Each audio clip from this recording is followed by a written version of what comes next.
Shalom. Aduh, cek lemes ya. Ini cukup banyak ya. Ayo lebih semangat. Shalom. Iya, kita punya Tuhan Yesus yang ajaib. Malam ini dia bisa menolong saudara, bisa menolong saya.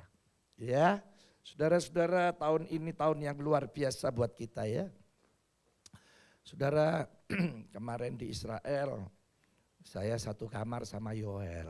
Ya, jadi saya bisa lebih banyak berdiskusi, biarpun dia anak saya, tapi saya tahu karena dia seorang hamba Tuhan, saya sebagai papanya, saya harus terus menjaga kemurnian hati seorang hamba Tuhan.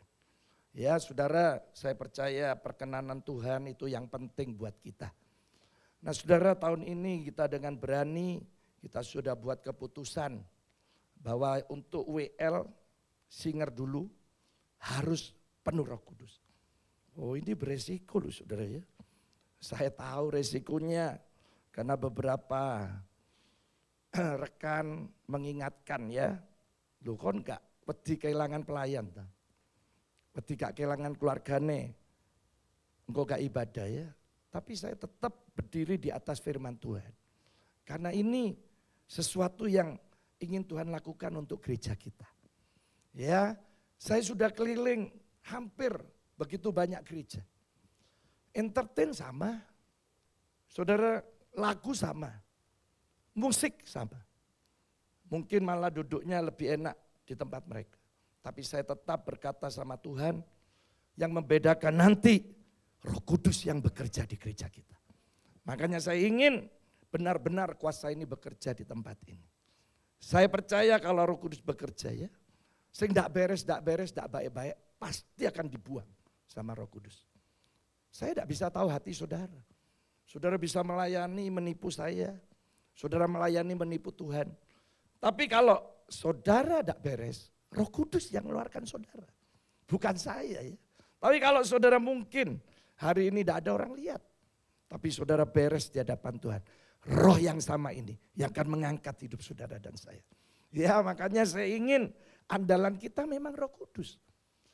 Lalu pujiannya semua lo sama. Malah kita mungkin kalah secara entertain ya. Secara lampu, LED, ya WL kita mungkin ya terkenalnya lokal toh ya. Tidak apa-apa ya. Yang penting ada kuasa Roh Kudus ini. Nah makanya saya ingin kita fokus supaya Roh Kudus bekerja di tempat ini. Kenapa ada Yestoya Revival? Senin sampai Jumat. Ya, saya tidak menyuruh jemaat hadir wajib, enggak. Kalau ada waktu aja boleh, jam 1 siang saudara bisa ikut ibadah di sini. Karena itu jam kerja, ya. Jadi saudara bisa lihat di YouTube, tapi saya ingin gereja ini bukan hanya Minggu buka, bukan hanya Sabtu.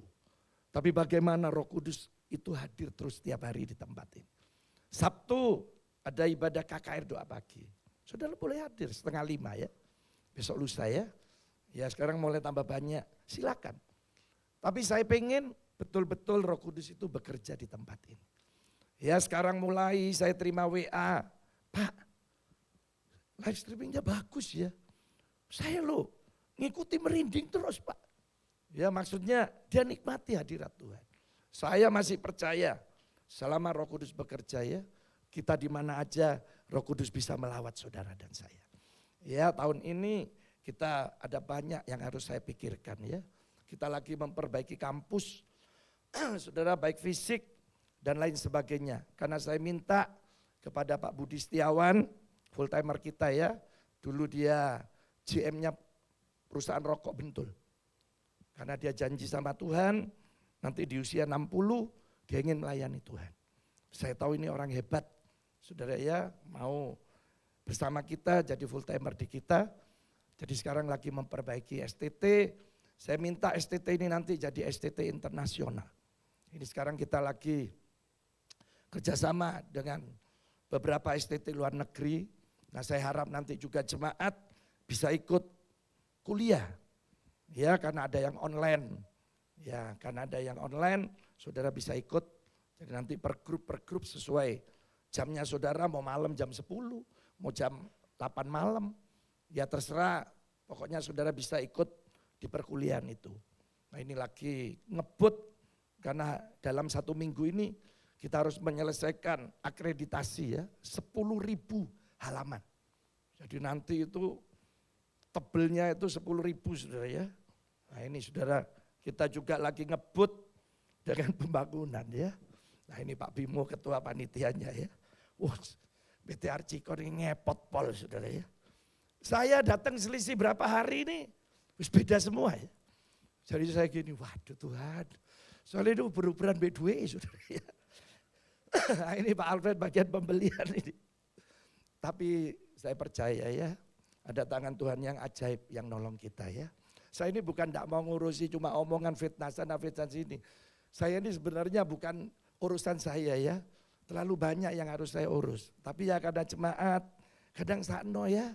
Aduh kadang cuma urusan fitnah sana fitnah. Saya cuma gini, apa sih manfaatnya sih? Urusan fitnah iki lho, lebih baik mulut kita pakai untuk doa no pembangunan. Doa no STT, kan lebih baik saudara ya. Daripada cuma urusan segitu-gitu ya. Tapi ya sudahlah, namanya jemaat tidak diurus katanya pendeta jahat ya. Diurus saya gini aduh ngurusin ini. Ya gak jelas saudara ya. Tapi malam ini saya ingin, ayo nanti setiap saudara ya. Kita betul-betul dipenuhi kuasa Roh Kudus. Inilah yang membedakan nanti gereja kita dengan gereja lain. Sebab saya percaya kalau ada Roh Kudus di tempat ini, Roh ini akan mencungkir balikkan hal-hal yang tidak baik menjadi baik. Yang tidak benar Tuhan jadikan benar. Dan saya percaya pelayan-pelayan pun akan dipakai Tuhan luar biasa. Ya nanti kalau kita dipakai Tuhan, berkat jasmani itu cuma ngikuti saudara. Ya, cuma ngikuti tok wis. Kita ini mungkin belum minta Tuhan sudah sediakan ya. Saya tiap ketemu teman saya ya, waduh Ming. Rongono koyok kon biyen Ming, getonnya sekarang. Saya dulu ya, tanya istri saya. FA, doa malam, mau doa apa, doa pagi, semua saya ikuti. Saya cuma sederhana, di pikiran saya cuma gini ya. Loh ini loh buat saya. Saya cuma gitu. Saya tidak ada pikiran ini untuk gereja saya, untuk gembala saya, enggak. Ini bermanfaat untuk saya. Nah saya tambahi lagi, nanti kan bermanfaat untuk keluarga saya. Saya tambahi lagi, ya bermanfaat untuk bisnis saya. Nah ini bermanfaat untuk pelayanan saya. Jadi saya tidak pusing, mau orang lain ikut, tidak ikut, saya tidak pusing. Pokoknya saya sama Tuhan beres. Nah sekarang dari perbedaan itu mereka mulai ngomong, rungono biyen ya. Makanya saudara nih doa malam hadir, wis percaya saya. Tidak pernah sia-sia. Pasti Allah akan lakukan sesuatu yang ajaib. Yang kita kerjakan sekarang ini loh, menentukan masa depan kita. Saudara melayani hari ini, menentukan masa depan kita. Main-main hari ini, Allah pun akan main-main. Saudara sungguh-sungguh, Allah juga sungguh-sungguh menolong kita. Saya tidak ngomong orang lain. Saya bersaudara kandung lu cuma 4. Setiap ketemu dulur kandung saya, ini dulur kandung. Saya bukan menjelekkan, ini saya cuma ngomong. Nek ngomong ya apa? Bener lu Ming, rungono biyen aku nglayani tenanan. Salamu kan wis tak omongi. Nek nglayani tenanan, wis podo-podo ya. Waktu disediakan, semua disediakan, kita memang memberi. Ya sudah tenani. Saya punya anak asuh. Ada yang tidur di rumah. Ya anak-anak saya yang sekarang ini baik-baik. Ini cerita yang dulu-dulu ya. Saya mau cokoran nih loh saudara. Mau cokoran, nyapu. Nyapu ini di ruang tamu saya. Ada yang nyapunya gini ya. Diteliti sampai pakai tisu, dibersihin. Tapi anak saya gini. Sama selesainya 15 menit. Saya mau cokoran tak lirikin. Loh kok ada nyapu gini? Ya. Terus saya panggil ya.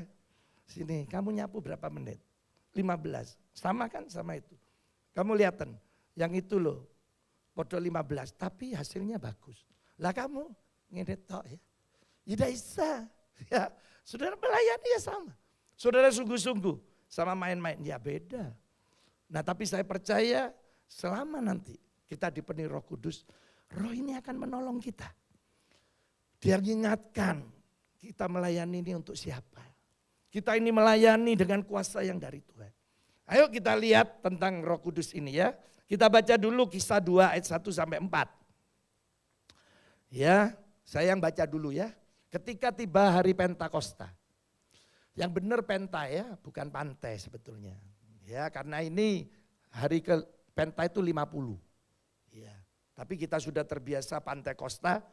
Ada lagi yang satu hamba Tuhan kalau ngomong bukan Pantai Kosta, Panti Kusta. Ya, jadi tempatnya orang sakit. Ya, oh ini saya khotbah di gereja Panti Kusta. Duh, kaget saya. Pulang loh, Pak kok Panti Kusta? Iya kan loro kabeh. Loh ngawur ya. Loh ya maksudnya dulu berdosa gitu ya. Nah katanya semua orang percaya. Nah ini sudah. Saya percaya saudara semua hari ini orang-orang yang percaya. Ya, berkumpul di satu tempat. Nah ayat 2. Ya karena semua orang percaya. Mereka sungguh-sungguh tiba-tiba katanya turunlah dari langit suatu bunyi seperti tiupan angin keras. Yang memenuhi seluruh rumah di mana mereka duduk. Ayat 3. Ya, dan tampaklah kepada mereka apa saudara? Ya makanya disebut ya bahasa lidah. Ya kita sudah terbiasa bahasa roh. Tapi sekarang Alkitab yang baru namanya bahasa lidah. Ini yang terjemahan terbaru ya. Nah seperti nyala api yang bertebaran dan hinggap pada mereka masing-masing. Sekarang ayat 4. Mari kita baca 2, 3. Maka dengan Roh Kudus lalu dalam seperti yang untuk mengatakannya. Nah jadi saudara ini di Israel sejak pandemi tutup. Namanya lokasi itu upper room. Ya, ruang atas. Nah di bawahnya kalau turun itu ada makamnya Daud. Makam sama kuburan itu di Israel dibedakan. Ya, kalau kuburan satu makam bisa di mana-mana. Nah, itu cuma peti matinya saja. Ya, saudara antara kuburan makam ini pokok sing situ sing mana? Nah, itu ya. Kalau di pikiran saya yang kuburan satu, nek makam itu nah di mana-mana.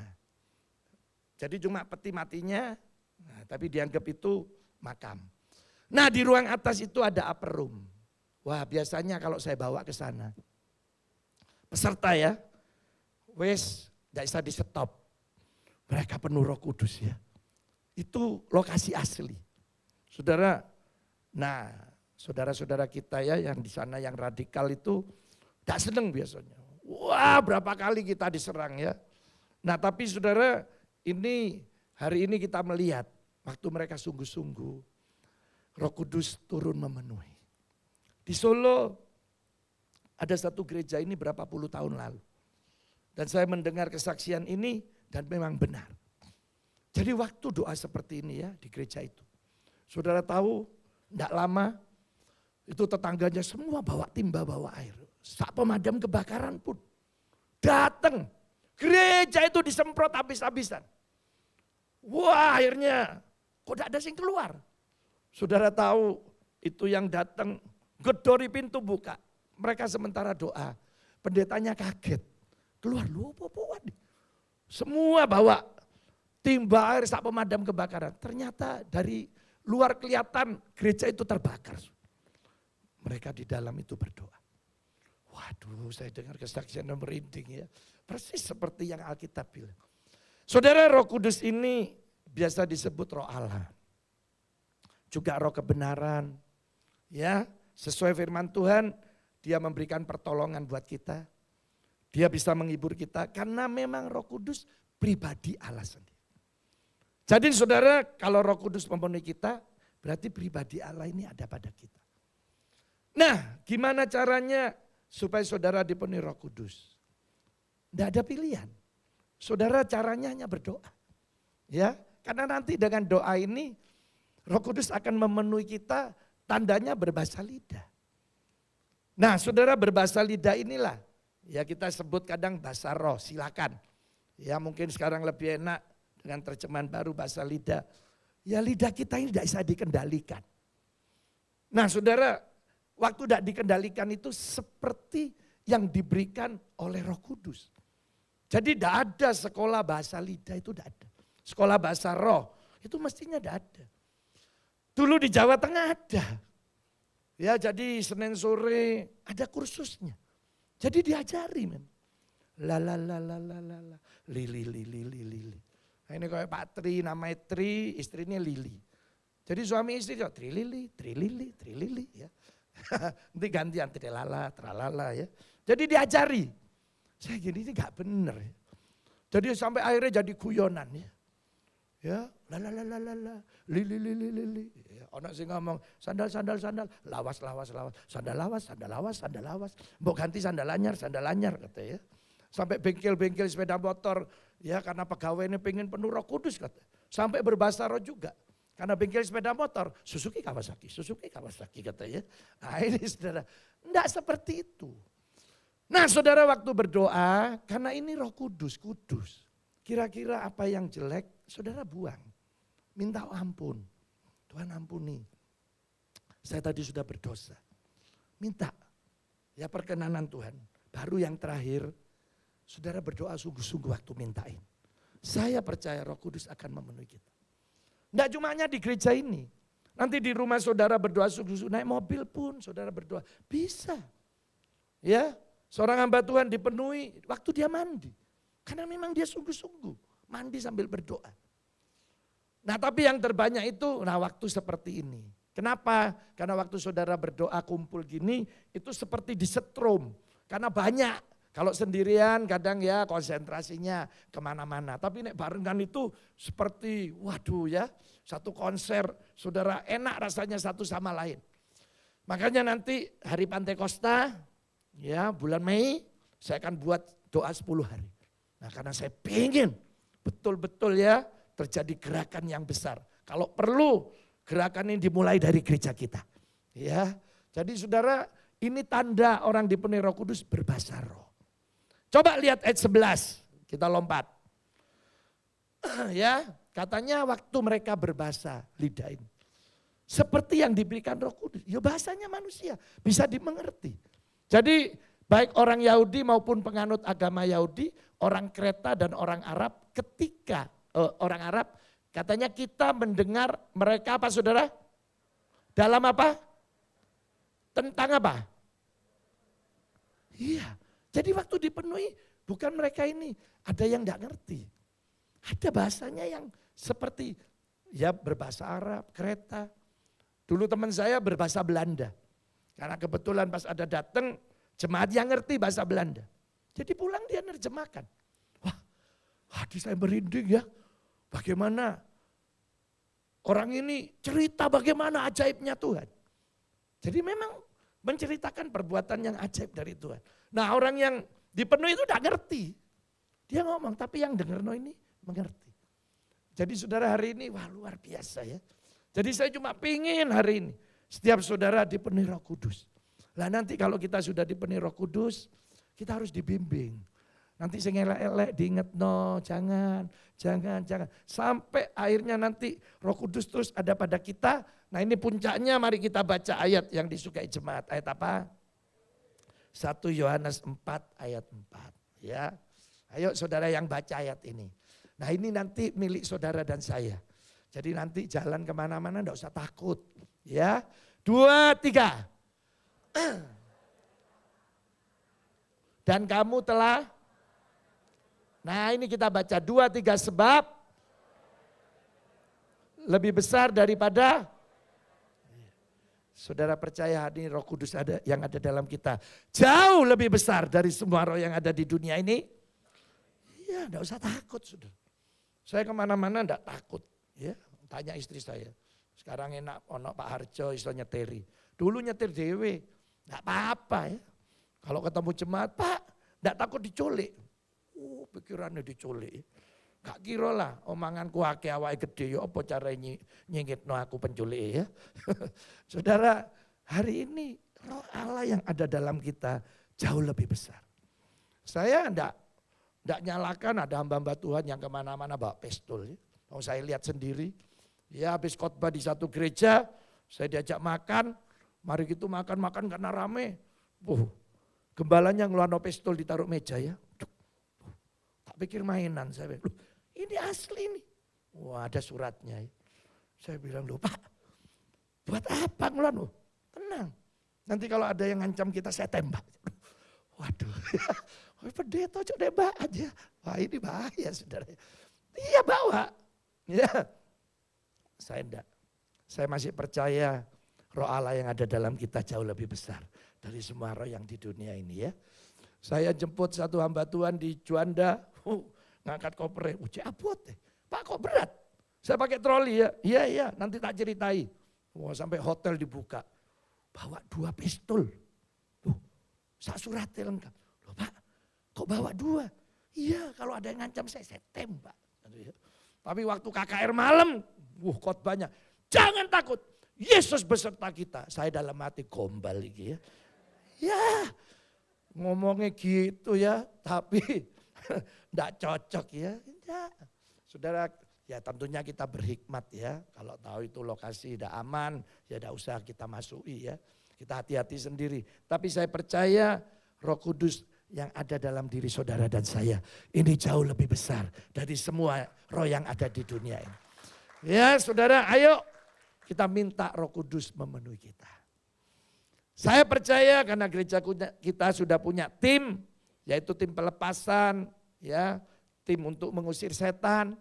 Ya kita tidak usah takut, roh Allah ini jauh lebih besar. Ya ini tambah banyak, rupanya banyak jemaat yang dulu pakai sosok ya. Sosok, bukan sosok duit itu ya. Itulah kembalian ya. Ya ada yang pakai emas, butiran, ada yang pakai tulang, ya macam-macam dimasukno ya. Nah itu dipakai udah puluhan tahun lalu. Nah waktu pakai mungkin cuma pengen supaya kerjanya kuat. Nah supaya orang-orang yang dia temui berbelas kasihan sama dia. Jadi tidak ada niatan jelek sebenarnya masang susuk itu menurut dia. Tapi waktu dia bertobat, tidak kuat di tubuhnya ya, terjadi pertentangan. Nah sebenarnya waktu dia bertobat benar, itu langsung hilang. Tapi memang ada yang masih ragu. Nah yang ragu-ragu inilah yang kita doakan. Tapi kalau saudara sudah punya kepastian ya sudah selesai. Tidak perlu saudara minta pelepasan. Ya, tapi saya percaya hari ini yang penting Roh Kudus yang ada dalam diri kita jauh lebih besar dari semua roh yang ada di dunia ini. Ya, waktu kami ke Israel berapa tahun lalu ini, saya lupa ya. Saya sudah kemarin ini lupa ya ke 53 atau 54, pokoknya 50 kali lebih. Di rombongan saya tadi siang di Estoya Revival saya saksikan. Ada 4 dokter yang ikut. Salah satu kepala rumah sakit di Surabaya dulu, rumah sakit besar ya. Ikut saya 4 orang, dokter semua. Ini dokter asli ya, karena kemarin ada yang ikut saya dokter panggilan. Dokter singkatan Badoke Banter. Soalnya nek makan ampun kita semua ini, kita termasuk saya diceluk dokter pisan ya. Saudara dari Mesir mau masuk ke Israel, itu ada border ya, perbatasan. Kita harus ngurus imigrasi, ya diperiksa ya semuanya barang-barang kita. Itu bisa cepat. Kemarin kita puji Tuhan cepat cuma 35 menit. Kadang bisa 5 jam. Saya pernah sama Yuel dan beberapa rombongan saya itu dijemur sampai 2 jam. Terus diancam lagi ya. Ya pokoknya macam-macam lah. Nah untuk masuk ke Israel memang butuh kemurahan Tuhan. Gak sembarangan. Saya punya koko kandung 2 kali batal. Ya yang pertama besok mau berangkat, hari ini tiba-tiba sakit. Jadi masuk rumah sakit. Loh Ming, aku masuk rumah sakit. Loh apa? Gak tahu ini. Di ICU, aduh. Besok lu doa lu minta kemurahan Tuhan. Ya akhirnya besok ya apa? Ya wes, istri anaknya berangkat. Sampai di Dubai, HP saya buka. Waktu itu SMS ya. Ming, aku metu rumah sakit. Cari dokter gak ada penyakit nih. Tak bales, tapi wis di Dubai. Ya isa, hilang. Kedua, sama. Saudara ya, mau berangkat juga. Tidak jadi. Baru yang ketiga itu saya bilang, wis ini terakhir, aku gak ngajak lagi. Lu minta doa dewek Tuhan. Ya puji Tuhan, berangkat. Teman saya hamba Tuhan sampai di Yordania, mau masuk border, ini sudah ditaruh di meja paspor, tinggal nyetempel, bunyi alarm, keluar semua. Jadi balik di Yordania. 4 hari nunggu, runding-runding, tidak ada kabar untuk bisa masuk. Akhirnya rundingan, turnya, travelnya ke Turki. Berangkatlah ke Turki ya. Kita habiskan waktu di Turki sambil nggak ada waktu dari Turki, bisa ke Israel. Nunggu di Turki hampir 8 hari. Wah ada Isa wes, pulang. Saudara tahu waktu naik bis pulang sampai bandara Turki, ditulis Israel dibuka. Duh tapi katanya mulai. Jadi memang tidak kemurahan Tuhan, tidak bisa. Nah di peserta saya ini 4 dokter dan 1 bapak-bapak umur 70 lebih. Karena antri itu bisa lama, saya bilang, Pak duduk Gak kuat. Ya wis, nek capek duduk ya. Ya, nah saya ngurus-ngurus peserta lain ya. Tiba-tiba sudah, bruak, jatuh bapak ini ya. Waduh, pas jatuh, nah di sebelahnya ada dokter ini ya. Dia terlentang gini di Mojono, terus saya lihat dodoi dipompa. Ya. Kok dipompa? Ya dipanggillah dokter satu. Hewan, wah cepet datangnya, pegang kaki, tekuk-tekuk dipijat-pijat ya. Panggil lagi dokter situ, ayo pijat di tangan nih. Siapa yang punya minyak kayu putih, wes macam-macam saudara. Terus panggil mau dokter yang terakhir keempat. Dokter situ Terus dokter yang ngompo ini gini. Mati wis. Waduh kena ngomong mati. Saya itu lembes saudara. Ini di negaranya orang. Ya apa nanti perjalanan. Terus mulai iki ya apa ya. Waduh paling gampang ya. Doa wis. Ya sudah saya masih percaya Roh Kudus yang ada di dalam kita jauh lebih besar dari semua roh yang ada di dunia ini. Roh Kudus akan menolong kita. Ayo kita doa. Waduh ya, doa mungkin 10 atau 15 menit. Keluadak. Waduh, kita merem doa ya. Tangi Bapak ini sudah. Waduh, ini benar kisah nyata. Saya tidak berani ngomong ini mati apa enggak. Tapi saya cuma pakai apa yang dikatakan dokter ini. Karena waktu nanti di base dokter ini bilang, saya saksinya pasti meninggal Bapak ini. Ya saudara tiba-tiba Bapak ini teriak, aku dendie. Waduh, terus ditanya be anaknya, loh Pak, Bapak ini tadi. Aduh Pak, be anaknya nangis ya. Terus dia ngomong gini, tadi Bapak itu jalan di ruangan besar putih bagus, seneng Bapak. Bapak lo jalan be Tuhan Yesus, jalan. Aduh terang api. Lah kok moro-moro di tengah jalan Tuhan Yesus bilang mulia lu. Balik. Lah ya iki papa iki terus balik. Lah kok dek kene kata. Saudara sejak itu ya perjalanan kita itu ya. Dek bis nyanyi. Apa jemaat tuh nangis. Karena ini kisah nyata. Lihat sendiri. Waduh saya masih ingat. Yang gak bisa Tuhan jadikan bisa. Jadi kesaksian dokternya bilang ini benar mujizat. Saya tahu sendiri kata. Saudara-saudara saya masih percaya hari ini juga mujizat masih terjadi. Roh Allah ada bersama kita. Dia mau lakukan sesuatu yang ajaib.